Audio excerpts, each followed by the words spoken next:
Cada una de las partes de nuestro cuerpo merece atención y cuidado.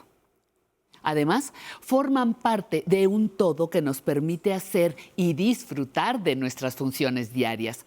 Movernos, comer, bailar, asearnos. Cada parte de nuestro cuerpo es importante. Te invitamos a cuidarlas.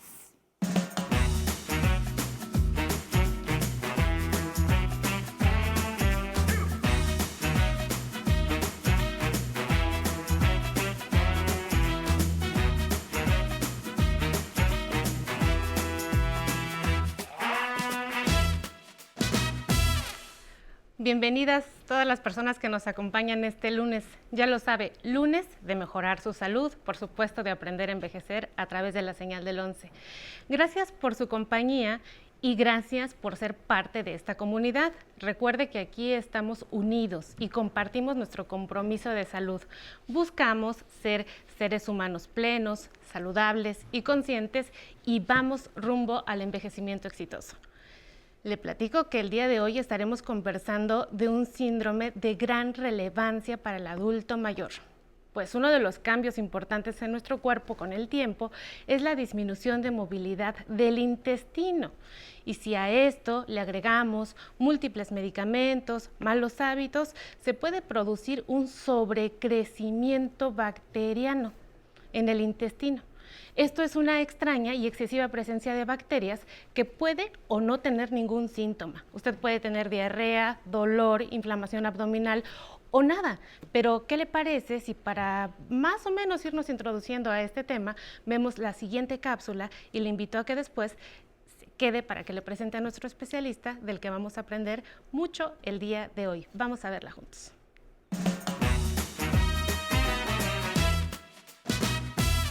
Todo ser vivo necesita de las bacterias para mantener un equilibrio en su organismo. Sin embargo, esta cantidad de bacterias debe de encontrarse en niveles equilibrados u óptimos. El sobrecrecimiento en la cantidad de bacterias en el intestino delgado, también llamado SIBO, es un padecimiento que ocasiona diversos desórdenes en el funcionamiento adecuado del organismo, en particular en la zona del sistema digestivo.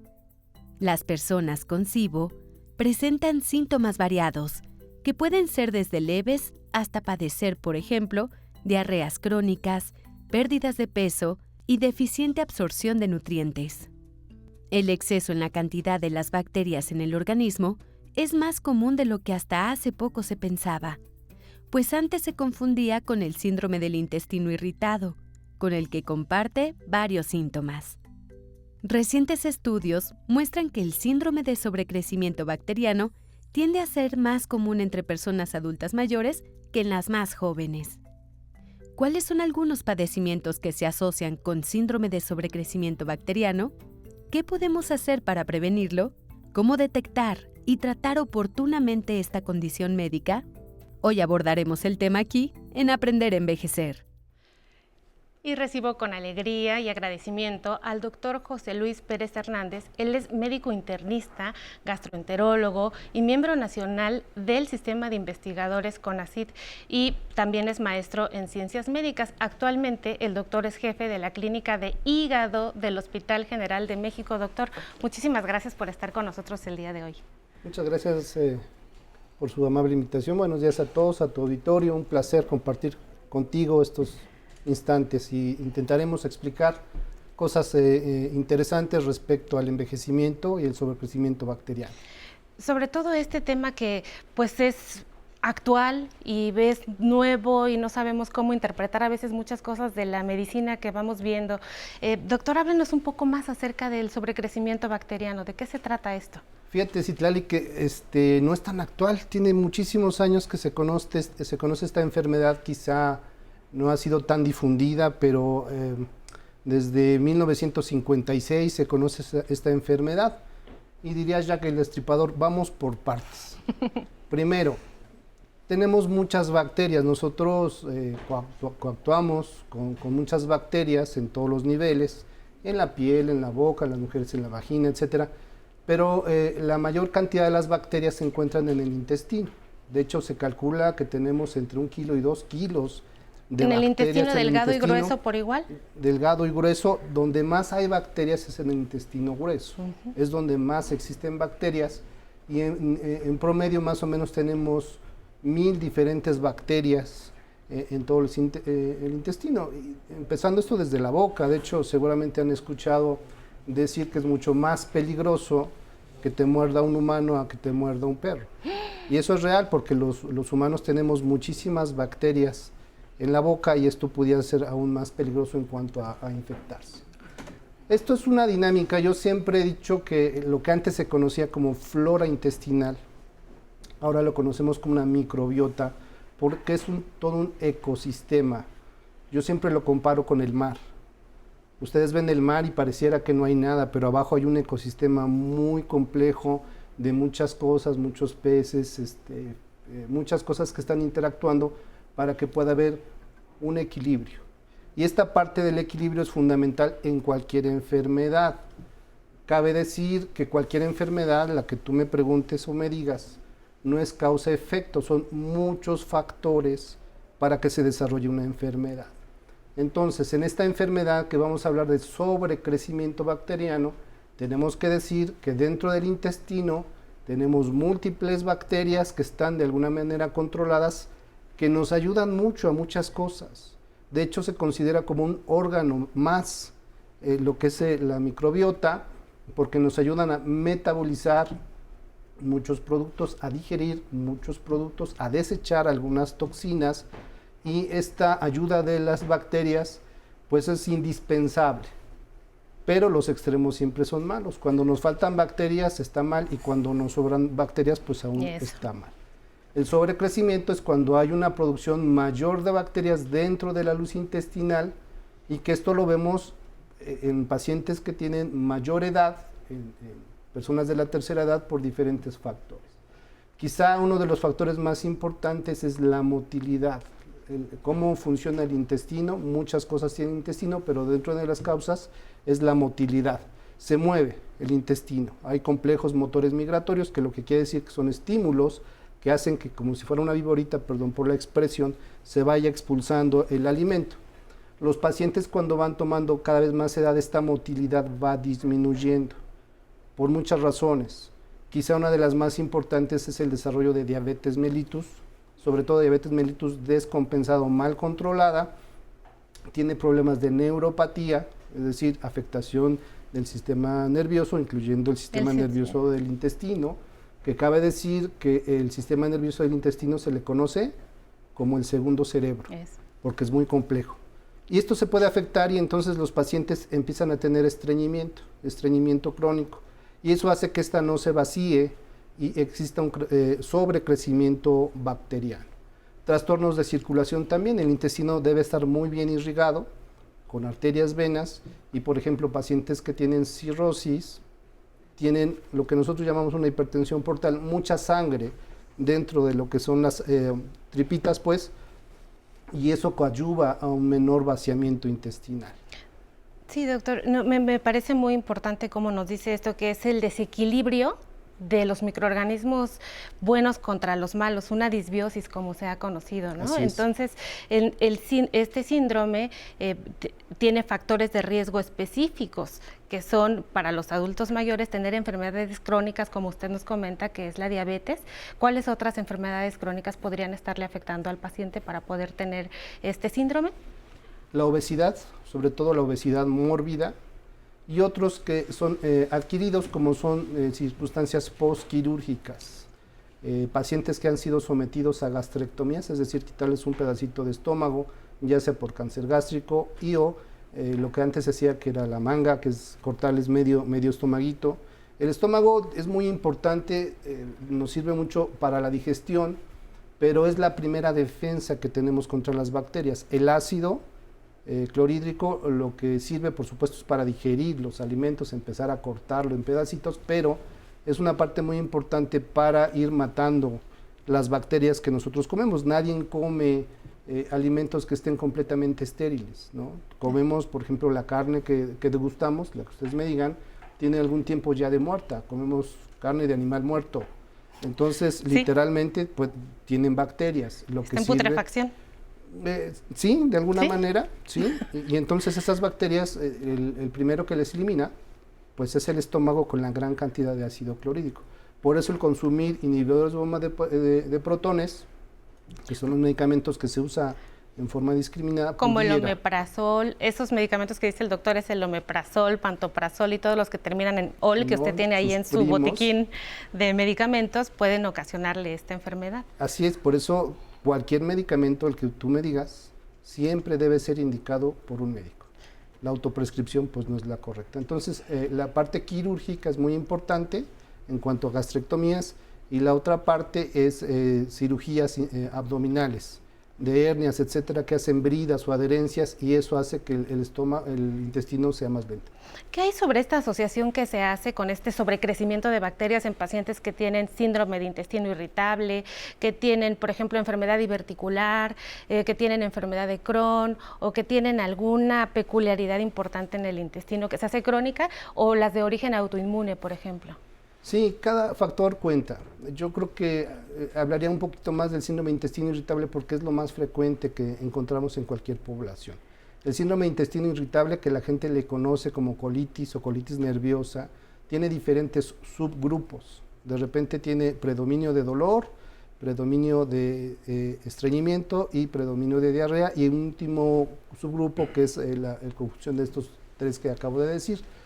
Y se ha visto que es un estado preinflamatorio, hay cierta inflamación. Quiero que nos hable un poco más acerca de esto, pero ¿qué le parece que lo invito a que vayamos al siguiente corte y de regreso acompáñenos porque vamos a seguir hablando del sobrecrecimiento de bacterias en el intestino? Vamos al corte. Que siempre me ha caracterizado en mi persona es entregarme del todo a un trabajo. Pues yo motivo a todas las personas, así como yo ya tengo 69 años, que nos motivemos, que luchemos por tener no una gran comodidad, pero sí una comodidad para poder tanto alimentarnos, vestirnos, calzarnos. Una visión que yo tengo. Si en mis manos estuviera, que no hubiera pobreza. Para mí el trabajar aquí en las piñatas me ha dado mucha alegría, mucha felicidad. Yo quiero que todas las personas que en el trabajo que tengan se desarrollen, pero con cariño. Yo amo esta profesión.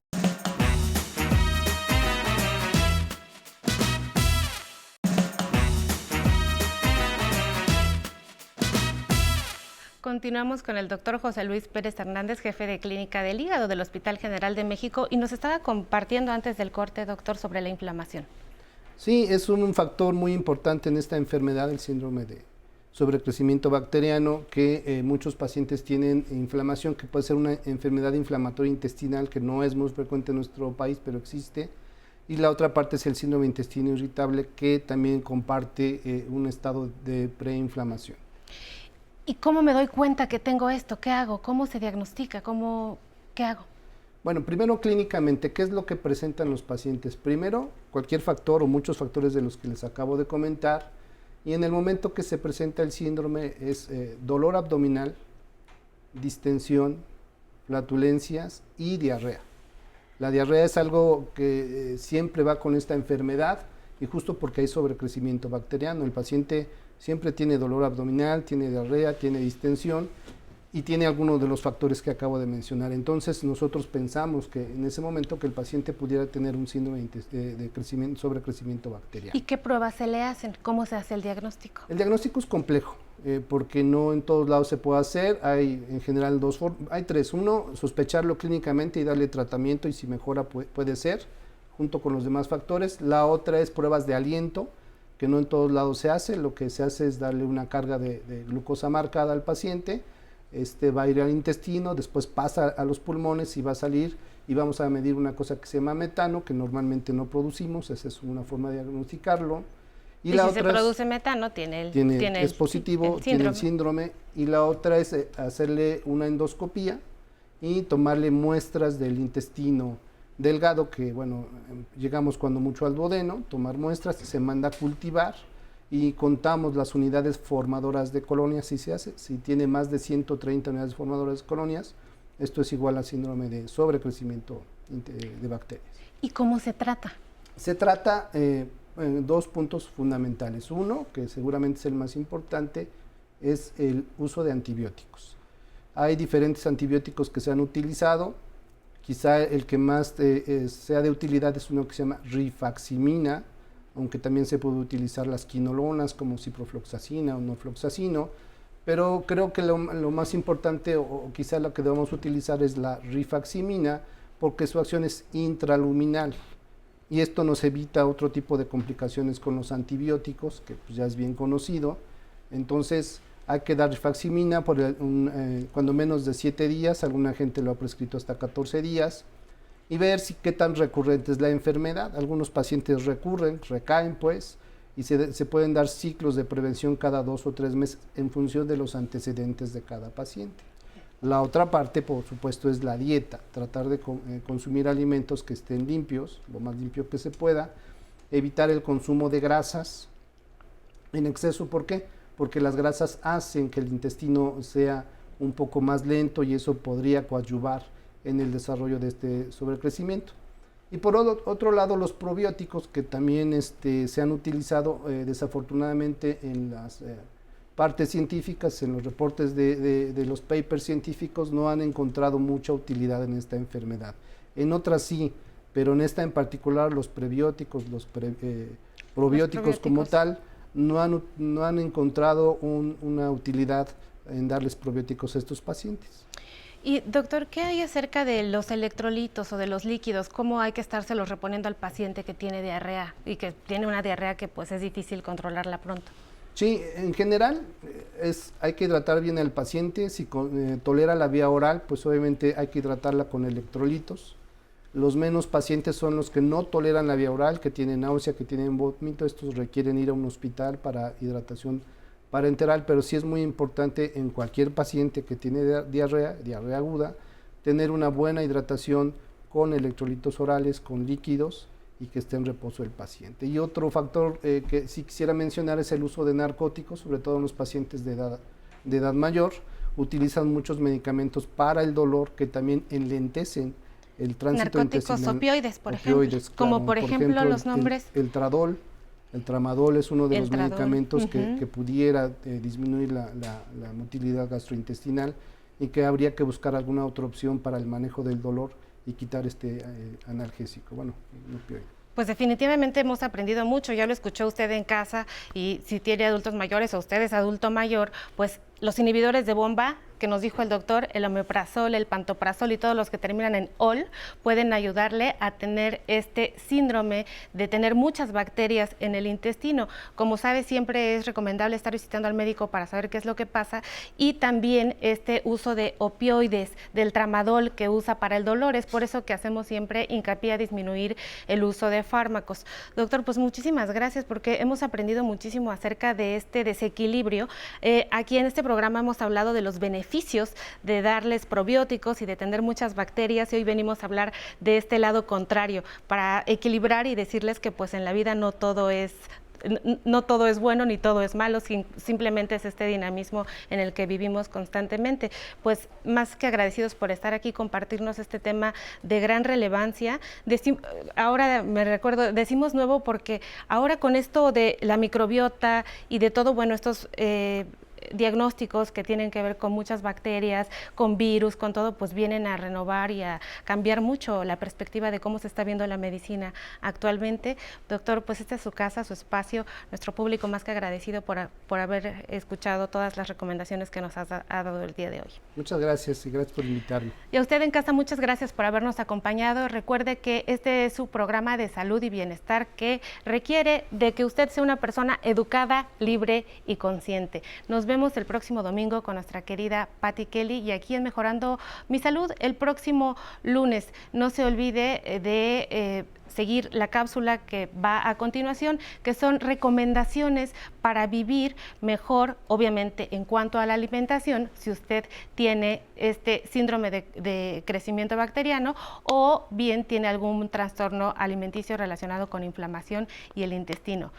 Ría siempre, siempre que pueda. Recuerde que esa es la medicina más barata, así lo dijo Lord Byron. Hasta la próxima.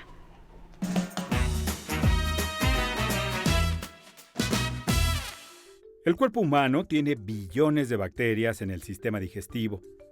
La mayoría de ellas se encuentran en el colon o intestino grueso y solo unas pocas en el delgado. Sin embargo, cuando esas bacterias viajan hacia el intestino delgado y se instalan ahí, generan una condición llamada sobrecrecimiento bacteriano, conocida como SIBO por sus siglas en inglés. El intestino delgado es la parte más larga de nuestro sistema digestivo. Mide de 4 a 5 centímetros de ancho y de 6 a 7 metros de longitud. Es el encargado de hacer la mayor parte de la digestión de la comida que ingerimos y absorber los nutrientes como vitaminas, minerales, carbohidratos, grasas, proteínas y el agua que requiere nuestro organismo. La Clínica Mayo señala que este sobrecrecimiento bacteriano en el intestino delgado comúnmente se produce por alguna circunstancia específica, como una cirugía o una enfermedad que hace lento el paso de los alimentos y desechos en el tubo digestivo, creando un caldo de cultivo para las bacterias. El exceso de estas a menudo causa diarrea y puede provocar pérdida de peso, complicaciones como huesos débiles, cálculos renales y deficiencia en algunas vitaminas como A, D y E. Es importante que los adultos mayores estén alerta ante síntomas como pérdida de apetito, dolor abdominal, náuseas, hinchazón, sensación incómoda de saciedad después de comer, diarrea y pérdida de peso involuntaria. Esta condición, por reproducción excesiva de bacterias, es difícil de detectar porque comparte síntomas con otras patologías como el síndrome del colon irritable, la enfermedad celíaca o la intolerancia a la lactosa. Por ello, médicos del IMSS recomiendan seguir una dieta baja en carbohidratos, de los que fermentan rápidamente nuestro cuerpo como trigo, lácteos, frutos secos, legumbres y gluten, que se puede encontrar en la cerveza, el pan dulce, pasteles, tartas, cereales y galletas dulces o saladas.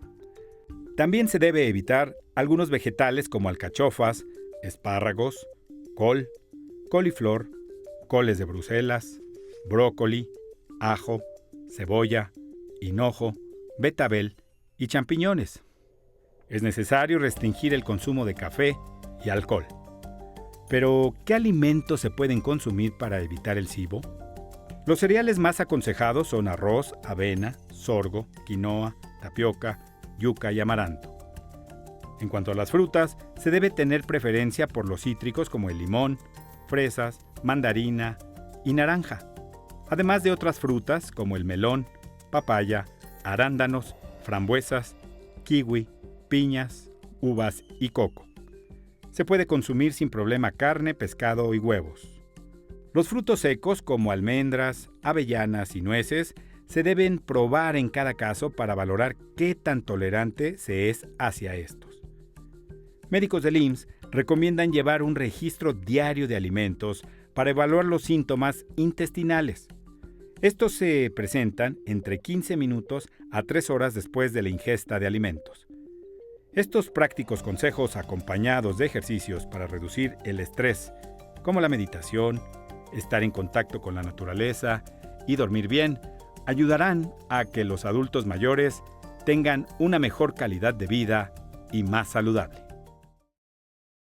Y arrancamos la semana con mucha alegría porque ya entramos al mes de septiembre del año 2021 y nos encanta seguir acompañándolos en su programa Aprender a Envejecer. Les mandamos un gran saludo hasta Zacatecas, San Luis Potosí, Morelia, Chihuahua y abrazos hasta Sonora. Gracias por continuar con nosotros desde la señal del 11. Recuerden que nos pueden escribir sugerencias de temas, comentarios o dudas que les tengan para los especialistas. Tenemos el correo de público @aprenderenvejecer.tv para que se comuniquen con nosotros. También pueden conectarse en el Facebook y mandar sus mensajes, como también nos escribe María Mercedes, que nos dice: excelente programa. Mercedes Umaya, excelente, maravilloso y mágico día. Bendiciones desde Monterrey. Muchas gracias, saludos. Damaris, buenos días. Un saludo cordial desde Costa Rica. Luz María, buen día, familia. Tema importante con la doctora Citlali. Así es, un tema muy importante el día de hoy. Rosalía de la Rosa, saludos y nos llama desde Tamaulipas. Gracias, Rosalía. Car Villarreal, saludos desde Torreón, Coahuila. Muchas gracias y a todos los que se comunicaron en el Facebook Live. Muchas gracias por los mensajes y sus dudas se las voy a pasar a la doctora Citlali, como Jesús Trejo, Pat, Lula de la Lira. Muchísimas gracias. ¿Y qué les parece si comenzamos a festejar el mes patrio con música para bailar? Vámonos a celebrar la vida con la Orquesta Anáhuac de México. Vámonos.